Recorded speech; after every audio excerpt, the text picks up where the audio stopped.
Hello. Hello, everybody. Madam Ambassador, I haven't seen you this year. Welcome. I would give you a hug, but I know, COVID. I know. COVID. Karibu sana. Asante. How are you doing? I am alive. I haven't seen you in a thank while. God, it's been quite a while. At least I see you on social media. Yes, I am very much on social media. Very active. Thank you for coming. Asante sana. Yeah, very bright yellow. Well, yeah. I thought it would make sense to you being cow. Exactly. Those are our colors. Absolutely. Yeah, karibu sana to Ebru. Thank you so much for coming. I think many Kenyans might not know you were nominated as Iyala MP, I think at the age of 21. Yes. Ambassador, well, maybe we'll get, I'm jumping the gun, but how did that happen? Tell us. Well, how'd you get into politics? I mean, at age 21. You actually know how I got into politics, but that's a different issue. Yes. I got into politics by default. Yeah. I was punished in school. I was at Peponi School and taken to the Model United Nations. I was punished when I was in school. Yes. I was at Peponi School. Yes. And taken to MUN. Yes, MUN.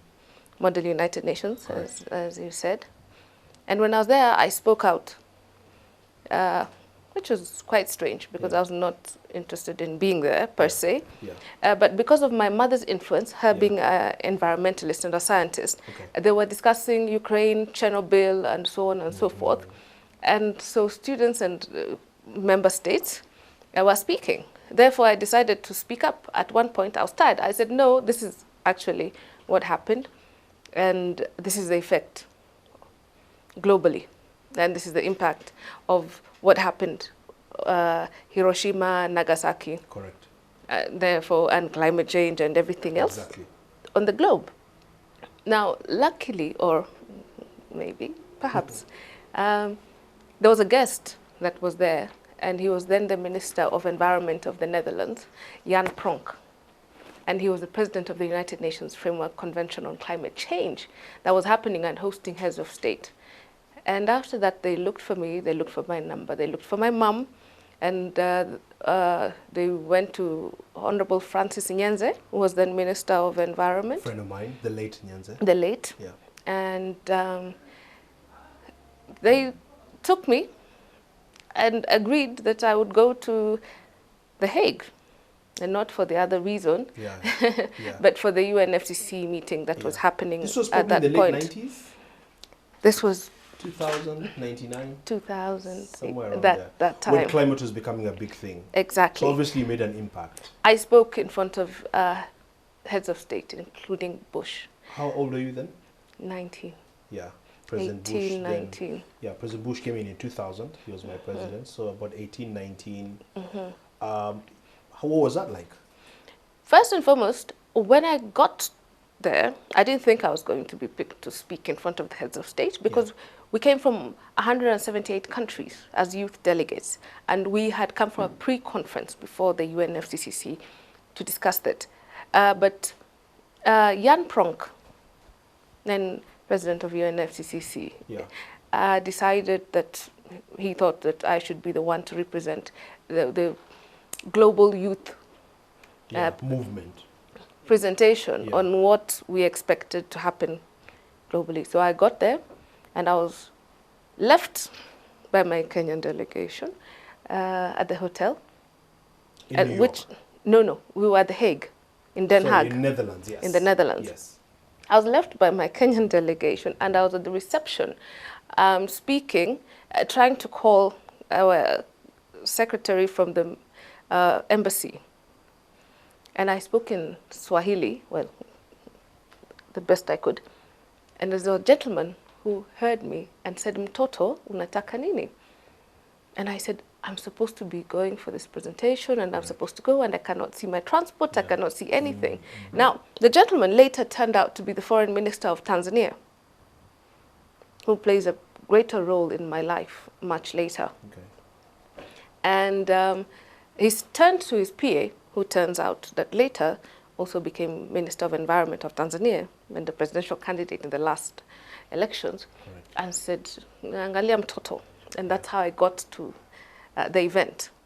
And I got there, I was ushered right up to the stadium and sat there, and I was shaking.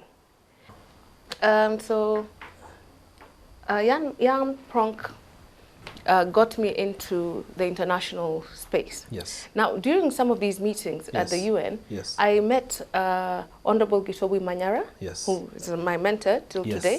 I met Honorable Raila Odinga. I think they Yes. were part of a parliamentary committee. Yes. And the late Otieno Kajwang. Yes. And Orwa Ojode. Yes. The late Ora Ojode. The late. Minister of Internal Security. Yes. So. Yes. And Assistant they said, Minister. Assistant Minister. Yes. And after that, I mean, the question they asked is, why do you do all these things internationally and globally? Yes. We've been seeing you in Japan, in Australia, in the Yes. US. You've been Yes. meeting heads of state, but you're not doing anything at home. So that began my inward journey to Towards political. local politics. Politics, correct. And I got home, and then I remember that we went for a meeting that was organized by one Oduor Ongwen Yes. and team, Yes. I know Duor. the World Social Forum. Yes. And we went to Brazil. Yeah. And in Brazil, I got a call from my mom asking Yeah. that I have been called by Gitobu Manyara, Yeah. and he says he wants to put your name up to be in the National Executive Committee of Ford Kenya. Yeah. And that was an interesting conversation because Yeah. I had absolutely no clue what Ford Kenya was, Yeah. or what being in a political party was, Yeah. or being Shadow Minister of Environment meant. And I was sitting with Anyang' Nyong'o, Professor Edward Oyugi, Oduor Ongwen, and other African magnates, if I can say so. Political heavyweights. Absolutely. Yeah. And the question was, okay, Raila Odinga had said, maybe I should join, and Jamong, who was then the Secretary General of NDP, I should join NDP as the Secretary for Youth, but then they were merging with Kano. Gitobu Manyara said, no, you're a young person, you've been doing all this work globally, and therefore you need to join a progressive party where you Correct. have enough space Correct. and you can move. Correct. And my mother has no clue what I'm talking about, what they are talking about. But after a lot of consultation, and most of my friends then were in civil society, we decided that Ford Kenya was the best home for me to go. Yeah. So it was Gitobu who actually got me into Ford Yeah. Kenya. Yeah. And I came back, and the first person that interviewed me was Joe Ageo, Who's a journalist now. and a very senior one at Yeah. that. Yeah. And he said to me, how does it feel like to be the youngest person in the executive of a political party, an Yes. established party? Yes. And I'm like, I don't even know which party that you're talking about. Yeah. And I was called in to the meeting. I called, jumping into the deep end. Yeah. Exactly. Baptism by fire. Baptism by fire. Sent in, I got into the Ford Kenya headquarters. We were then on Agwins Kodek when I was there. And I sat in the reception. Of course, they kept me waiting. And everybody was speaking in this language that sounded familiar because I've heard my mom speak something like that. But it just sounded like ha, ho, hoi, ha. And they were looking at me, trying to figure out what this 18-year-old girl wearing jeans and boots and T-shirt. This is what I got from Brazil top Yeah. is coming to do. And I entered the office, and there was Gitobu, Joe Donde, Combo, and Mike. And Mike sits on his chair and he rolls. And he says, Gitobu, on this one you have really tried. And he laughed and he said, perhaps this is what we needed. You know, a lot of young people are watching this. And Madam Ambassador, if I might remind you, do you know at that point people like Honorable Joe Donde were actually bigger names than, for example, Honorable Raila? If you could just recall back. I don't know if it was bigger than Raila, but what I do remember is a Donde bill and what he did. And that he stood firm and stayed with Mike and Ford Kenya when the rest of the Nyanza elite that were part of Jaramogi's team, He had a left. very big impact on banking and interest rates. Yes, he which, did. if The Donde Act. If we built on that, I think today, the country probably could be in a different place, because fiscal issues, which we'll talk about in a bit, have been a very big problem. By the way, Gitobi Manyara was my first boss out of high school. And I must ask you... He'd be proud of you. And we're good friends, and he has a real track record in the struggle. I must ask you, at that young age and up to today, who were your Kenyan political icons? I'm just curious to know, because then those shape your ideology. As I was saying, Yes. from where I started, my first icon started with Jan Pronk, and still remains Jan Pronk, from the Netherlands. My second was Elizabeth Wren. Elizabeth Wren became defense minister of Finland, and I think she later became deputy prime minister, the highest ranking woman. And she is the first woman that I ever heard swear holding office, and she swore in The Hague, and I was 18 years old, and I was traumatized. Yeah. Passionate. And she said, "You got it, be Arch." Yeah. I'm like, did she insult me or she help me? Yeah. And till today, she's one of those women globally recognized. That you'll never forget, yeah. Absolutely. Who else? Not. But then I came home, and as I said, I started with this meeting between Raila and Gitobu. Yeah. Gitobu is my mentor, without a doubt. He's Mine the person that I go to. Yeah. Yes, he was your neighbor. Yes. He's the person that And I friend go and to boss. Yes. every day when I have an issue. Yes. And I remember, in fact, this is one of the things I remember. One day, he said to me, "We need to speak." And I said, "Okay." And he said, "Not at the party offices." I said, "Okay." Then he said, "I'm leaving Fort Kenya." And I'm like, "Okay, so when are we leaving?" Yeah. And he said, "You must understand that our paths are not intertwined. I found you, and I will always stand by you. Correct. But your path is here in Fort Kenya. Yes. Mine is not. Yes. And mine is a historical issue Yeah. that started with Matiba and Kibaki and Jaramogi, and he gave me this history of what happened when there was a split within Fort Kenya. And the history is what the young people need today. Exactly, that's what we need to know. Yeah, they and need he to said, know that. because of this, I cannot sit in the team. Yeah. And I know right now you're very close to Kibaki, your Kombo, and Ngilu. Yeah. And therefore, I cannot be part of this. But this is your journey, not mine. Yeah. But I'm always here. I'm a phone call away. Yeah. And he was with Charles Nyachai, Justice Charles Nyachai. Yeah. And he went to Fort People, and I was left in Fort Kenya wondering, what am I going to do without GI? Yeah. As we call him. Yeah. But exactly. Kombo was there to hold my hand, and he stood by me. But I- on the other side, so Yeah. was Charity. Yes. And she was the first woman that I looked up to, and I thought, she is absolutely amazing. She was fantastic. I saw her during the negotiations, during NAK. Yes. I mean, people forget that NAC was Charity Ngilu's party. Exactly.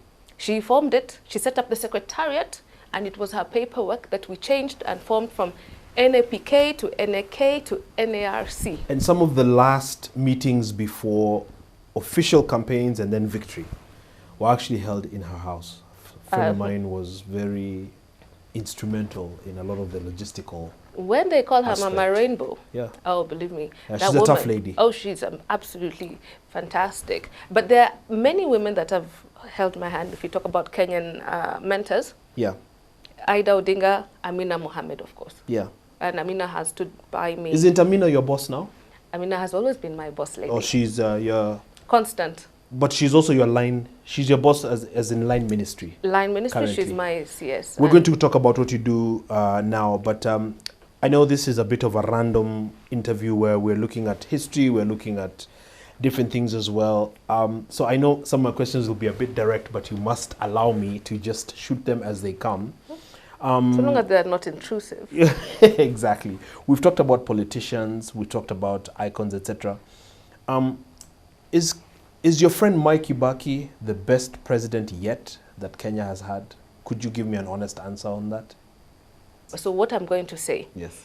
that President Uhuru's legacy, we shall discuss who has been the best president once President Uhuru has finished his term. Okay. In terms of the first three presidents, between President Kenyatta, President Moi, President Kibaki, I think we can still see the legacy of President Kenyatta, President Kibaki, Yes. working and going forth during President Kenyatta's time. Yes. Because it was a continuation. Okay. So both have been absolutely amazing. Okay. But I think that President Kibaki was absolutely focused on what he needed to do. Yes. He didn't have as many political sideshows that have been brought during the Kenyatta So some regime. maturity, some focus. No, not maturity and focus. Yeah. Just a different set of legislators and political players. Yeah. But President Kenyatta has gone through unprecedented times. Yeah. Al-Shabaab. Yeah. So we've had terrorism. Yeah. We've had social media, and meaning that a lot more of what has been happening has been unearthed and is being said openly. Yeah. And therefore we cry every day. We cry wolf. We keep saying, oh, there's a lot of crime going on. Yeah. There's a lot of corruption. Joblessness, despair. Well, sometimes that drives the crime. It comes with terrorism and fear. True. And President Kenyatta does not belong to Al-Shabaab. Neither does he come from any criminal gang as far as we know, unless you have something else to add to that. Yeah. I just meant it, Madam Ambassador, in the context of sense of purpose. And as you said, you know, I have my own analysis and observations, but you know, your former boss, your former boss, the sense of purpose, you know, where the country needs to go, where the country is coming from, I think you can't take that away from him. But it's an interesting story. The day President Kibaki nominated you as ambassador, I believe it was somewhere in 2009. At some point, you were my neighbor as well in Westlands. Tell us how that went, because it's a very interesting story. How I think you guys were in a meeting, and I think your boss said, you know, the young lady can be an ambassador, and I think the president said something like, "Why not? Basi akue." And with that verbal announcement, you, in essence, were ambassador, and your name was forwarded through the protocols. Tell us about that. It was not as simple as that. I thought it was that simple. No, it wasn't. Actually, I was in the East African Legislative Assembly. Okay. We had gone through the process of political party nominations. We went to Parliament. And Martha Karua and Mudi Awori, I think, was leader of government business. Yes. Came up, and leader of government business in Parliament. Correct. And they came up with a different list and removed the names of LDP. And now we were... Who does stuff like that? There's always questions about names being... What are these ghosts or powers that do stuff like that? It's easy. Kenyans would like to know. It's easy to say deep state, but all we saw was the leader of government business and his deputy. So that was Uncle Mudi and our Iron Lady, Martha. And they removed the names of the LDP candidates. Yes. And it caused an uproar. Yes. And we were stuck in a political quagmire as Ford Kenya, because the question was, we knew the process in which each legislator was going to be picked, and we knew that LDP deserved to have their nominees. Then I think it was Ochieng Beo and somebody else. And if you remember the famous, what is a dictator? I remember that very well. I remember that very well. It was because my name was removed. I remember that very well. And so I think that's also one claim to fame I can make, that Wakoli cried and wailed in Parliament because of me. In your name. For the girl child. For the girl child of Ford Kenya.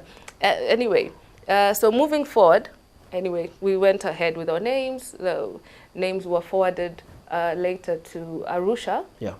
But much later, there were court cases. Yeah.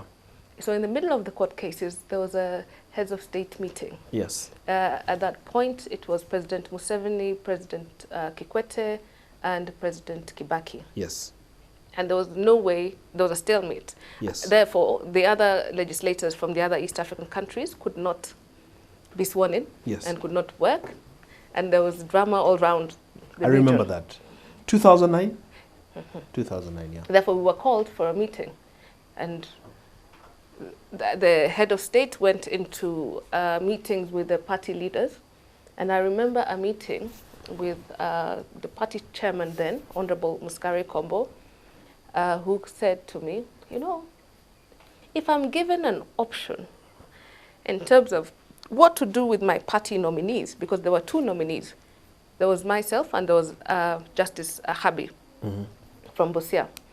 He said, then I would assume that I want to give you the more professional role in terms of what you do. Yeah. And then another person a more political role. And I was livid. I said, absolutely not. I want to go to Iyala. I want to stay in Iyala. I like Arusha. And he said, then what?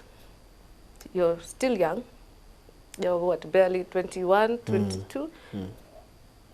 What will it do for you after you've done this? You have no family, you have not started. You need to be somewhere where you build your career, you continue with schooling and everything else, and settle. That is my position. I told him, I won't take it. Go and tell President Kibaki that I won't take it.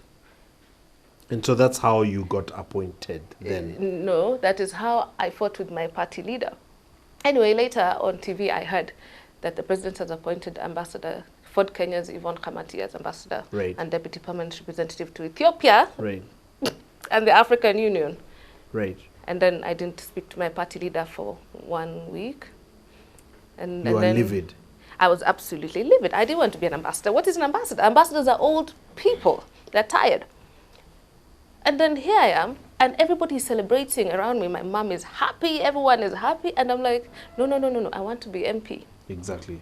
Then I was called, and President Kibaki told me, wewe fanya kazi yako. Exactly. Wewe wachana na hii maneno ya siasa. Itakuja tu. Yeah. Utarudi tu. Like an old uncle. Absolutely. Caring dad. Yes. And it was a big fight, because I remember that, you know, even my minister then kept saying, you can't take her to Ethiopia, to the AU, she's too young, she can't manage, she can't do everything. And what President Kibaki said was, sisi tukiwa na hiyo rika yake, tulikuwa tunafanya kazi kubwa kushinda hiyo ya kuwa tu balozi kwa nchi mmoja. Mimi mwenyewe nilikuwa nafunza Kerere, nikarudi, so adamant. And I became PS of finance ya nchi yote. Wachana na kazi hii ya ubalozi. So Kibaki and I come back. That is how we have always been since politics. Because he looks at young people and he sees potential. Exactly. Hold that thought. We'll take a break. We'll be back in a moment. And with the good ambassador, Yvonne Kamati. And Yahaya. It's Perspectives 360. I'm Benji Ndolo. We're talking to Madam Yvonne Kamati. Yahaya. I'm avoiding. Nowadays, there's a lot of misuse of the title Your Excellency. So please don't feel. No. I said my full name. Yes. Yvonne Kamati Yahaya. Yahaya. Meaning Ambassador Mrs. Yvonne Kamati Yahaya. Yes, that's very long. So I'll try, but I've known you for a long time, and you've been a bit quiet. Obviously, you're busy somewhere. Tell us about your latest posting within the Ministry of Culture. Is it Ministry of Culture? Tell us about your new organization and how its work impacts Kenyans. Kenyans would like to know that. Well, as you know, I've been in foreign affairs for the past 15 years, and I've served in various missions. Yes. Ethiopia, United Nations, both the mission to UNEP, being chair of the Committee of Permanent Representatives of UN Habitat. Yes. And director of several directorates in liaison, parliamentary, so on and so forth, in foreign affairs. Okay. And I left and joined the Ministry of Sports, Heritage and Culture as the interim CEO of the Kenya National Heroes Council. Okay. Interim because we were setting it up, the secretariat, and getting prepared for the board and everybody else, and making sure there was a foundation that was set. The Kenya National Heroes Act was passed in 2014, and created room now for gazettement and for enactment of creation of a parastatal and a body. This is where the president gives medals and what have you and citations. That and is those one kinds of those things. But you see, that's the thing, that we all look at the medals and citations because we see the titles just after the names of ministers and PSs and EGH, etc. Yeah. But we have a bigger mandate than just Mashujaa Day and giving titles. The Heroes Council is about history and then making sure that, number one, we recognize our heroes, past, posthumous. I've not been recognized. Well, maybe you need to do a bit more. A bit more? I'm definitely going to share with you the act so that you see how it will fit in. I'd like to read it, yes. Excellent. We shall make sure Heroes that the team... Act 2014. 2014. And, but one of the things, I know if you go around the country, you're going to see mausoleums, you're going to see monuments. Yes. You go to KICC, you see Mzee Jomo Kenyatta, our founding father. Yes. You go outside archives and you see Tom Mboya. You go and see Mzee Moi in Uhuru Park. You go to Samburu, you see the Kenyatta House. You know what happened in the Kenyatta House? That's where the president was thank you very conceived. Much. So you go to Turkana. It's a family show. Absolutely. Yes. That is part of our history. Yes. You go to Turkana, then we go to Lamu. Yeah. So yeah, Lamu is our heritage site. Then we go to Malindi, we have Vasco da Gama. We go to Mombasa, of course we have Fort Jesus. Yes. So we have monuments, mausoleums, all the way around. And it's your mandate to take care of these monuments. Absolutely. Keep them spruced up, work functional, well kept. And keep them going. Okay. I don't know how many Kenyans know that Wabera Street is named after somebody that comes from Marsabit. Even I didn't know that. Well, there you go. And so part of our functions include naming streets, institutions, buildings, sites after these heroes. And preserving these sites. And preserving the sites. You have a budget for that? It's a government body. Yeah, but you know, I don't mean to push you so much into, you know, the fiscal stuff, but the national debt is a problem. Absolutely. I've done government projects for the last, you know, over 9 years. I've done this and that, and I know exchequer is always an issue, budget is always an issue, budget cuts. I mean, look at the counties. They always complain, they get money late, if miss this, if miss that. Do you feel you're getting sufficient support? So far, so good. Especially given that not many Kenyans know what you're doing, and could you... Nobody knows clearly what we are doing, because this mandate was only given to us 3 months ago. So we're extremely new, and we're happy that you've given us an opportunity to come out and say what it is we're doing. But this is a government partnership, so it includes counties and their budgets. I mean, naming of roads which belong to the counties or institutions means that we'll be working directly with the counties. With the governors, And the thing is, and we're going to work very closely, especially with the chairman of the County of Governors now, Ambetsa Oparanya. The thing is, you see, the mandate comes back to the people. Our heroes are owned by the communities. I want to give an example. And many of them suffer, madam. I must highlight I want to that come a lot to of these heroes, Yes, a lot of these heroes, including the late Joe Kadenge, including Conjestina Achieng, including Lady Maureen that just passed away. I want to start with Conjestina. You have to allow me, a lot of these heroes, you know, this is what Kenyans want to hear and know, live in squalor. Absolutely, and that's why I'm saying... How is that okay? No. Yeah. There's nothing okay about living in squalor or being poor or having issues. It's disgraceful. Yes, it is, absolutely. And you're going to do something about it? That is why there's an act, and it has provisions for our heroes. And the first thing that comes is trying to find out and figure out who fits into the bill of what is a hero. We have the values that come with it. In terms of transparency, in terms of integrity, and all these things have been put in place. But I would like to say one of the first things we have done as a council is look into Conjestina's plight. And for that, we have gotten for her a home for rehabilitation for 1 year. We're working with NHIF to look into medical cover for her because we have worked with Congestina before several times. Yes. And there's a relapse probably because of the environment. Correct. In that process of 1 year, we'll be able to see what else to do. Yesterday or the day before, my team and I went to visit David Amunga. I'm sure that many of you remember the song. Vijana. Exactly. That's the guy, the composer. Yes. Okay. And we went to Eastlands to see him. Yeah. Where in Eastlands? He was in Uhuru. Okay, Uhuru Estate. Okay. Yes. Okay. And by the way, I grew up in Buru, so that was, next door. Unye. Yeah. It was nice. It was nice to go to tents and see my former hood. Yeah. And that's why I ran for Makadara Parliament, by the way, because that's my home. Yeah. Yes, so we went to see him. And we're going to do much more. We are working with the Nairobi Metropolitan Services to refurbish Tomboya statue or monument. Yes. As we call it in legal terms. Yes. Outside the archives. Okay. And on our way to pick Konje, we will stop by and look at the mausoleum of Jaramogi Oginga Odinga. Then look at what we can do for Mzee Achieng Oneko. We are also looking at going to Meru, Njuri Njeke, looking at doing something for them because they have been very key in So you have a work plan. You have a work plan. Absolutely. You're building a strategic plan. We have we actually already have a strategic plan. We have a work plan. Yeah. It's work in progress. Yeah. But we're working, and back to resources.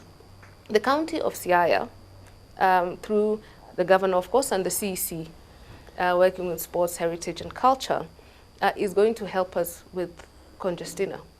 So you see, the structures are there. What they needed was leadership and a top-line structure to be able to say, okay, fine, let's identify who in your county, in your home, requires this help. Because there's no magic bowl that we can sit in and look and say, oh, there's a hero. Exactly. So we're using the structures that are available to us. We're also working with corporate sector because one of the mandates of the Act is to raise funds. Yes. And there are many people that are out there that are willing to work with us. Donors gives a sense of superiority. Partners, because these are Kenyans. Yes. That we celebrate every day. Right. And they're in all sectors. We are talking corporate sector, sports, music, arts, the medical sector. I'll tell you who you need to rope in. Education. I'll tell you who you need to rope in. It'll really probably work for you. Sonko. He seems to have a passion for that. He seems to have the resources. Define Sonko. Sonko meaning Sonko like a big boss, or Sonko meaning? Sonko, the guy in Nairobi. I think he was taking care of Congestina. I think he flew her here. And Madam, the reason I'm raising this is... I thought we were talking about... We're talking about partners. And we're talking about... Major body. Efficacy. No, major... I don't want to get roped into politics, but I want to say this. It's not politics. I think you flew her here. This. Oh, no. You actually... He's not even a friend of mine, by the way. You don't even know the history. And I want to tell you that actually, when Congestina first fell ill, yes, it was Ida Odinga, myself, Robert Alai, Jaguar, and team that organized for her treatment. We roped Sonko in, and he came during the fundraiser at Tamasha. I think it's Alai who highlighted it, you're right, who brought it to the public's attention. We walked the walk with her. I signed her first lease when we removed her from where she was. Okay. I went with Mama Ida, and we took her to hospital the first time. And we saw her relapse, and we got Sonko in. Susan Owio, I forgot to mention, she was very key, and she was with us also. Yeah, Susan is kind, I know her. She's absolutely amazing. Yeah. And Sonko is also kind. Yeah. He can be very generous. And we need more kindness in Kenya. I think we agree on that.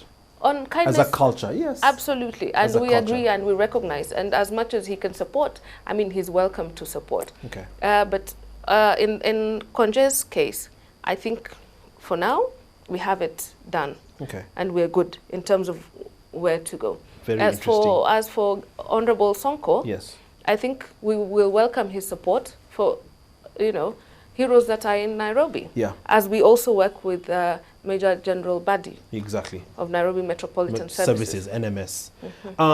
Finally, final question, Madam. You've lived in Mogadishu, Somalia. Yes. How long did you live in Somalia? 3 years. 3 years. I love Somalia. the seafood. It's absolutely beautiful. Oh, I love seafood myself, and I've never been to Somalia, so I need to make a point of going. I want to ask you what your take would be for the benefit of viewers. What was it like living in Somalia? And Somalia is a country that didn't have a government for over 2 decades. So a lot of what we're doing on this show is, the angle is good governance. What can we learn? What do you think went wrong in Somalia? What do you think is going right now? Is it, and especially in the context of what happened in Beirut just day before yesterday? Because for the longest time, you're a diplomat, you know this, some parts of the world, it's fighting, war, militia, explosions, terror, day after day. What was it like living in Somalia? What can we learn from mistakes Somalia has made, and how is Somalia doing now going forward? First and foremost, let me send love and light to the people of Lebanon for everything that has happened recently. I mean, watching it was horrific, crazy. Beyond words. Absolutely. It was one of those things that looks like a movie, and you're wondering, is this DSTV airing a new script movie or new series? I saw a car driving across, videoing, and the explosion took out all its windows. Yeah. And did you see the waterfront? It's totally horrific. So poleni sana, and we do stand with you Absolutely. to our people in Lebanon. And I know we also have many Kenyans there. Yes, my cousin is there, Damaris. We She's pray. safe. Yeah. We thank God The for UN, that. Yeah. Living in Somalia was one of the most terrific, fascinating opportunities. I'm not sure if I would say it was my best posting. I would definitely say it was my most fascinating and interesting posting. Because the people of Somalia are not what we think. We have this idea of who they are. They are the kindest people that you can meet. Yeah. A Somali man or woman is as honest as you can get. They're Muslims, kind, honest, no haram. Absolutely. Yeah. I mean, you trade by trust. Yes, absolutely. What you say, that is your word, and they hold you to it. Yes. And so it was interesting for me to get into this community, and where I thought that perhaps they would look at me differently because I was a woman and I was an ambassador. But absolutely not. Actually, they did look at me differently. They looked at me as somebody they needed to protect more. And so they were kinder and nicer. They embraced you. Completely. In fact, they took better care of me than the men, because the men were just told, Mujipange, Madam, Alhamdulillah, you're fine, you're good. So I was fed. Protected. I was protected. Loved.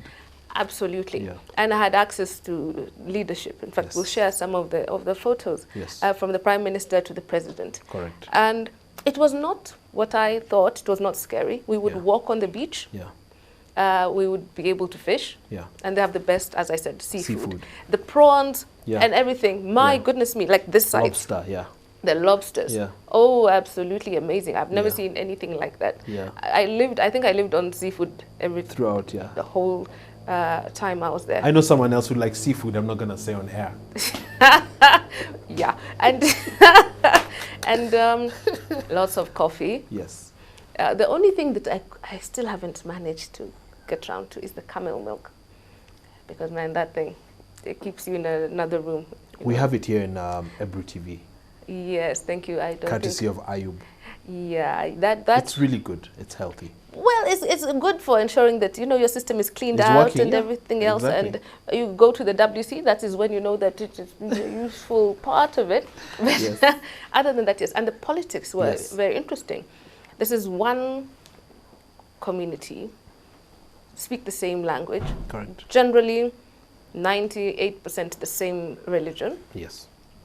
But there are quite a few divisions, which comes back to Kenya. Yes. So those the clans and what have you. There was tribalism. What we call tribalism is clanism. Clanism, yes. And understanding that made me understand Kenyan politics. Right. Much more. Right.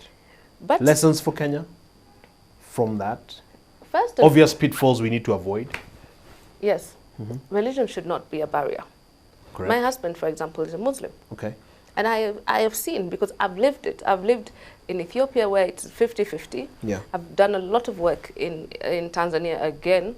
The balance is 50-50. You didn't have to change to become Muslim? No. You Okay. know why? Mm-hmm. Because the Quran allows a Muslim man to marry a Christian woman. Okay. In fact, I didn't know that. the Quran has a whole chapter Mm-hmm. on Mary, mother of Jesus. Wow. And we don't have it in the Bible. Right. And so it was never an issue. It Yeah. didn't even come up Yeah. at all Yeah. in any conversation that we've had. So love rules the day. Actually, Yeah. it is religion. Because Yes. religion, both Christian and Islam, teaches Yes. us to love. Exactly. So as much as it's love, let's go back to what is the foundation. Right. We are taught to be good and love each other, our neighbors, and so on and so forth. Why is it so hard? Because Because apparently it is. I don't understand why it's hard, because I have seen where it's not hard. As I said, living in Somalia, I've not seen it.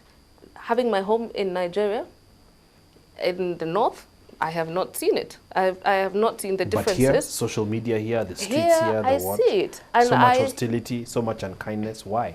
I think we have lots of issues that we need to deal with, but I think it also goes back to education. Mm-hmm. If we learn more about what it says in every religion, I remember that we used to have CRE.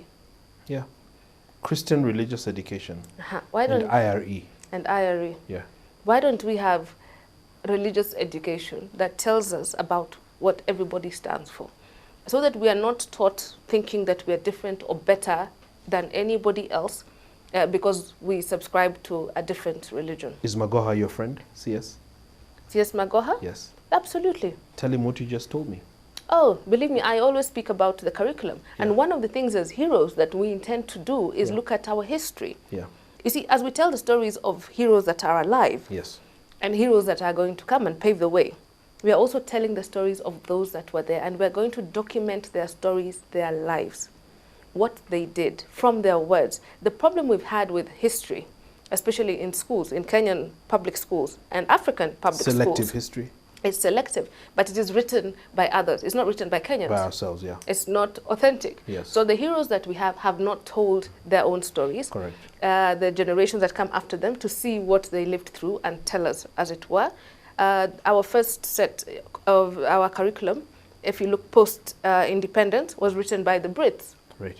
We don't expect to hear, that Kenyans kicked, some Numa things. Backside, yeah. Exactly.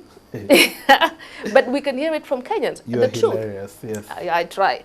The other thing that I always say, and I need to repeat, is that we've had the Black Lives Matter.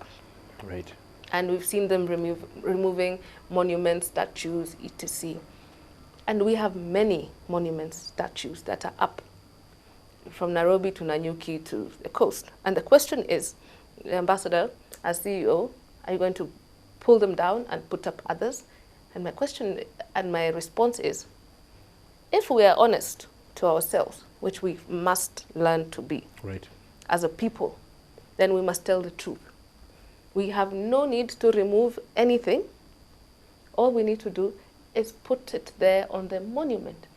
Here lies somebody from colonial times who came, enslaved, and killed 100 people.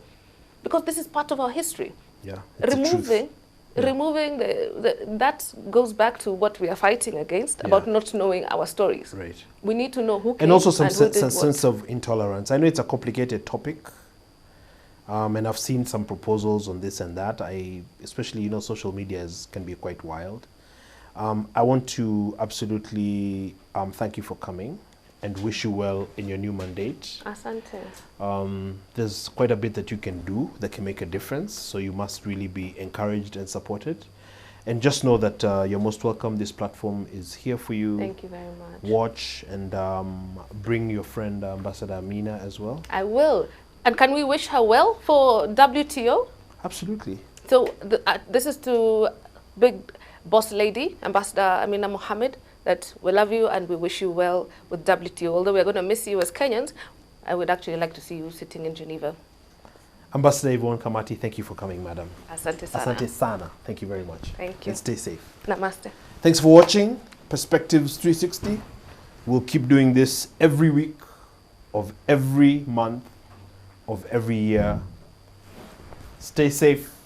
Keep your mask on. Sanitize. God bless. Asante sana.